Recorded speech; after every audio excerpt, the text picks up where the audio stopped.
Hello এবং আমাদের চ্যানেলে আপনাদের স্বাগতম। পাকা চুল নিয়ে চিন্তিত?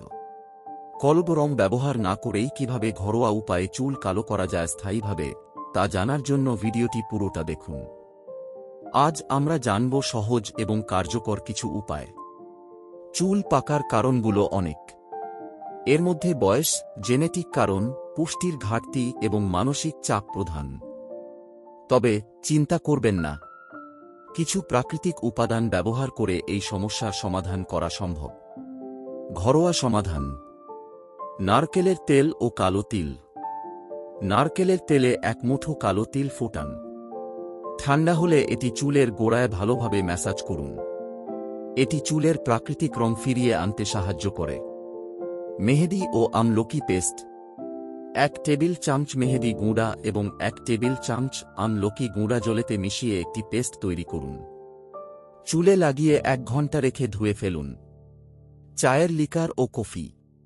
গাঢ় চায়ের লিকারের সাথে 1 চামচ কফি মিশিয়ে একটি স্প্রে তৈরি করুন। এটি চুলে স্প্রে করুন এবং 30 মিনিট পর ধুয়ে ফেলুন। এটি চুলকে কালো ও উজ্জ্বল করতে সাহায্য করে। অলিভ অয়েল ও ডিমের প্যাক। 1টি ডিম এবং 2 চামচ অলিভ অয়েল মিশিয়ে চুলে লাগান। এটি চুলে পুষ্টি যোগায় এবং চুলের কালো ভাব ধরে রাখতে সহায়ক। শুধু ঘরোয়া পদ্ধতি নয়, দৈনন্দিন জীবনে কিছু পরিবর্তন আনলে চুল পাকা থেকে রক্ষা পাওয়া যায়। চুল পাকার প্রতিরোধে জীবনযাত্রার পরিবর্তন। পুষ্টিকর খাবার খান।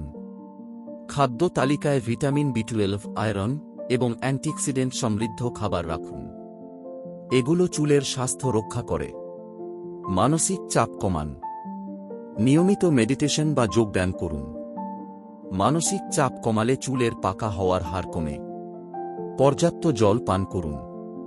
প্রতিদিন অন্তত 8 থেকে 10 গ্লাস জল পান করুন। এটি শরীর থেকে টক্সিন দূর করে এবং চুলের স্বাস্থ্যে সহায়ক। তাহলে আজ আমরা জানলাম কিভাবে ঘরোয়া উপায়ে চুল কালো করা যায় এবং চুল পাকার সমস্যা প্রতিরোধ করা যায়। এই পদ্ধতিগুলো নিয়মিত অনুসরণ করলে চুল থাকবে কালো, স্বাস্থ্যবান এবং উজ্জ্বল। আপনারা যদি এই ভিডিওটি থেকে উপকৃত হয়ে থাকেন, তবে লাইক, শেয়ার করুন এবং আমাদের চ্যানেলটি সাবস্ক্রাইব করতে ভুলবেন না। নতুন টিপস ও তথ্য পেতে আমাদের সাথেই থাকুন। ভিডিওটি দেখার জন্য ধন্যবাদ।